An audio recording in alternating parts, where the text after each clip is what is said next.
Hello people, welcome to Sleepy Classes. Premix में आज हम 5 क्वेश्चंस देखेंगे बेस्ड ऑन टेक्नोलॉजी। तो पहला क्वेश्चन है जीपीएस टेक्नोलॉजी से रिलेटेड। आपको बताना है जीपीएस टेक्नोलॉजी को हम इनमें से कौन से ऑपरेशंस में डिप्लॉय कर सकते हैं, एंड इसका करेक्ट आंसर है डी 1, 2 एंड 3, यानी mobile phone operations, banking operations and power grid को कंट्रोल करने के लिए जीपीएस टेक्नोलॉजी का यूज़ किया जाता है। जानते हैं कैसे। तो जीपीएस टेक्नोलॉजी बेसिकली क्या है, रेडियो सिग्नल्स के थ्रू हम लोकेशन ट्रेस करने के लिए एंड टाइम की इन्फॉर्मेशन लेने के लिए जीपीएस टेक्नोलॉजी को यूज़ करते हैं। तो ये हमें जो मूवमेंट है ऑब्जेक्ट्स की या जो डिवाइसेस हैं जीपीएस इनेबल्ड डिवाइसेस, उनकी मूवमेंट वगैरह हमें ट्रेस करके बताता है using a software. GPS positioning system, जो आपका ग्लोबल पोजीशनिंग सिस्टम जिसको जीपीएस बोलते हैं, हम 5 मेजर कैटेगरीज में हम इसको डिवाइड करते हैं। एक तो है लोकेशन, यानी पोजीशन डिटरमिन करना ऑब्जेक्ट्स की। दूसरा है नेविगेशन, यानी ऑब्जेक्ट को या यूज़र को ये बताना कि एक पॉइंट से दूसरे पॉइंट तक पहुंचा कैसे जा सकता है। तीसरा है ट्रैकिंग, कि जो आपने इन जो डिवाइसेस लगाई हुई हैं किसी पर्टिकुलर व्हीकल में लगा लीजिए या किसी इंसान के ऊपर डिप्लॉय की हुई है डिवाइस, तो उसको ट्रैक भी आप कहीं और बैठकर देख सकते हैं, कि उसकी मूवमेंट को देख सकते हैं। And the fourth one is mapping, कि मूवमेंट तो ट्रेस कर ही रहा है लेकिन उसके अलावा जो टेरेन है उसकी भी इंफॉर्मेशन हमें दे रहा है। And the fifth one is timing, कि प्रिसाइज टाइमिंग भी बताता है जो कोई पर्टिकुलर इंसिडेंट हुआ है उसके बारे में। ठीक है जी। तो अगर हम देखें तो इसीलिए हमारे जो सभी ऑप्शंस हैं वो करेक्ट हो जाते हैं, कि जो पावर ग्रिड्स हैं उनको इन सिंक लाने में जीपीएस को यूज़ करते हैं हम। तो एक तरीके से इसकी टाइम बेस्ड भी इम्प्लीमेंटेशन हो गई।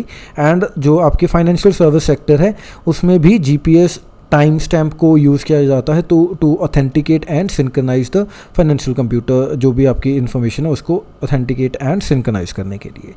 अगले क्वेश्चन की तरफ चलते हैं। दूसरा क्वेश्चन है somatic cell nuclear transfer technology से रिलेटेड। तो आपको बताना है इसकी एप्लीकेशन कहाँ पर है। करेक्ट आंसर है इसका सी, रिप्रोडक्टिव क्लोनिंग ऑफ एनिमल्स। तो सोमैटिक सेल से ही बेसिकली आपको समझ जाना चाहिए था ये चीज़ के बारे में। एनिमल्स में देखें तो जो सेल्स हैं उनको 2 कैटेगरीज में डिवाइड किया जाता है। एक है सोमैटिक सेल्स एंड दूसरे हैं रिप्रोडक्टिव सेल्स। रिप्रोडक्टिव सेल्स में को हम जर्म सेल्स या गैमीट्स भी बोलते हैं। एंड ह्यूमंस एंड एनिमल्स के केस में they are the egg and sperm cells. तो इनके अलावा बॉडी में जितने भी दूसरे सेल्स हैं उन सभी को हम सोमैटिक सेल्स की कैटेगरी में रखते हैं। एंड ये जो डेवलपमेंट है इंपॉर्टेंट क्यों थी, क्योंकि ये क्वेश्चन पूछा था यूपीएससी ने 2016 में, जब डॉली नाम की एक शीप थी जिसके ऊपर जो पहला ये जो सेल ट्रांसफ़र टेक्निक है उसको अप्लाई किया गया था 1996 में। तो इस इंसिडेंट को 20 ईयर्स हुए थे 2016 में, and that is why UPSC had asked it back in 2016। And जो आपकी somatic cell nuclear transfer technology है, इसके थ्रू हम डेवलपमेंट कैसे कर रहे हैं जो आपके सेल्स की, इसके थ्रू हम लेबोरेटरी स्ट्रैटेजी के थ्रू एक वायबल एम्ब्रियो बना रहे हैं, यानी एक लिविंग ऑर्गेनिज्म बना रहे हैं by using a body cell and an egg cell. तो ये कैसे पॉसिबल है हम आगे देखते हैं। तो पहले हमारे पास 2 सेल्स हैं, एक है आपका एग सेल एंड दूसरा है आपका नॉर्मल जो सोमैटिक सेल। तो दोनों के केस में क्या करते हैं, दोनों के केस में हम न्यूक्लियस को रिमूव कर देते हैं। एंड उसके बाद क्या किया जाता है कि जो साइटोप्लाज्म वगैरह है इस सेल का, एग सेल का, उसको यूज़ करते हैं। न्यूक्लियस हम यूज़ करते हैं सोमैटिक सेल का। एंड इसके थ्रू उसके बाद अगर आप देखें तो क्लोन्स बनना स्टार्ट हो जाते हैं। So by using the nucleus of a somatic cell and denucleated egg cell हम क्या कर सकते हैं, क्लोन्स बना सकते हैं। इसके अलावा दूसरे हमारे पास टेक्निक्स हैं, जैसे रिप्रोडक्टिव क्लोनिंग भी है, थेराप्यूटिक क्लोनिंग भी है। तो इतनी डिटेल में हम इसमें नहीं जाएंगे, इसको हम अपने कोर्स में देखेंगे। आपका जो पीसीएम का बैच का कोर्स होगा उसमें हम ग्रेटर डिटेल में इस चीज़ को स्टडी करेंगे। ठीक है जी, आगे बढ़ते हैं थर्ड क्वेश्चन की तरफ, which is related to your LiFi technology. तो 2 स्टेटमेंट्स गिवन है।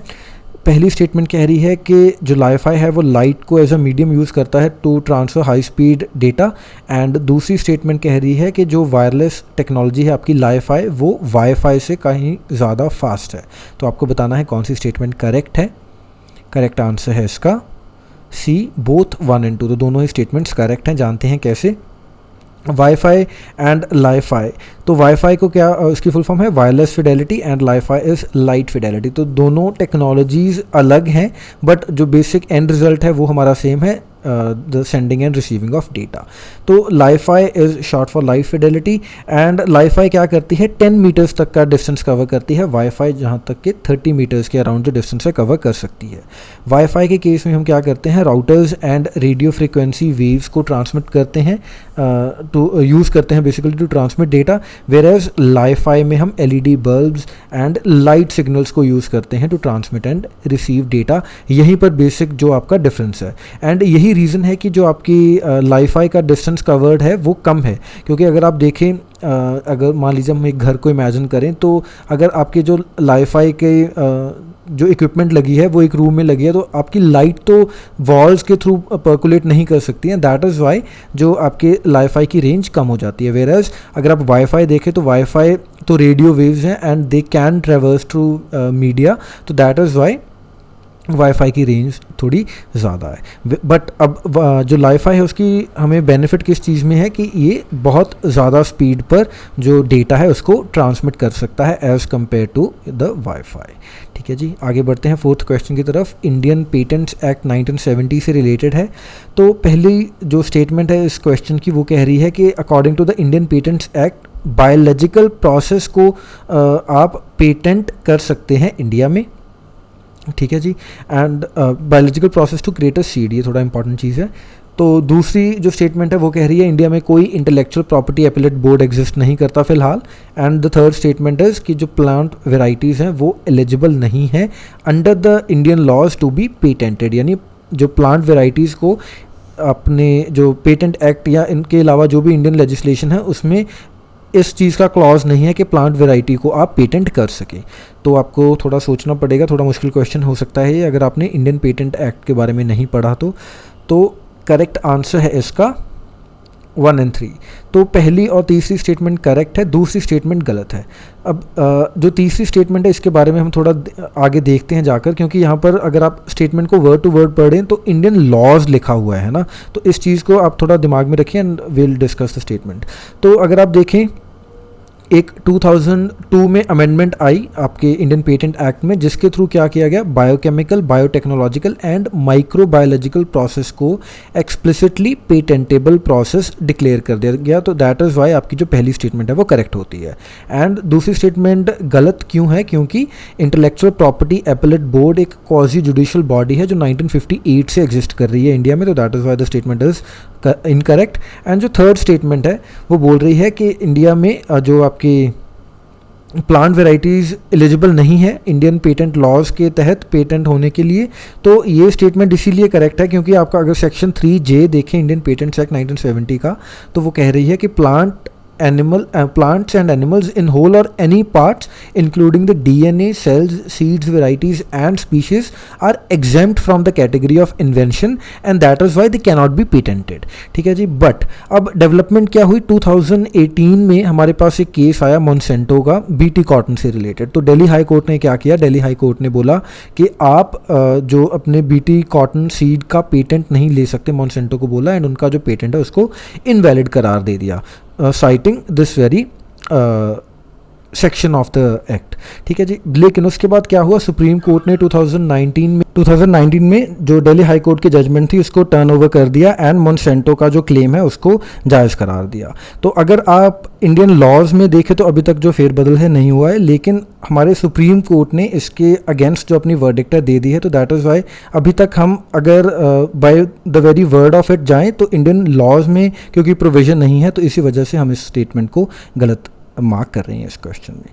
ठीक है जी। आपका लास्ट क्वेश्चन आज का 5th क्वेश्चन वेरिएबल टेक्नोलॉजी से रिलेटेड है। आपको बताना है ये जो नीचे हमारे पास वेरियस एप्लीकेशंस हैं, for example location identification of a person, sleep monitoring of a person and assisting the hearing impaired person. तो इन सब में से जो आपके वेरिएबल डिवाइसेस हैं उनको कहाँ पर आप यूज़ कर सकते हैं, तो इसका करेक्ट आंसर है D, 1, 2 and 3।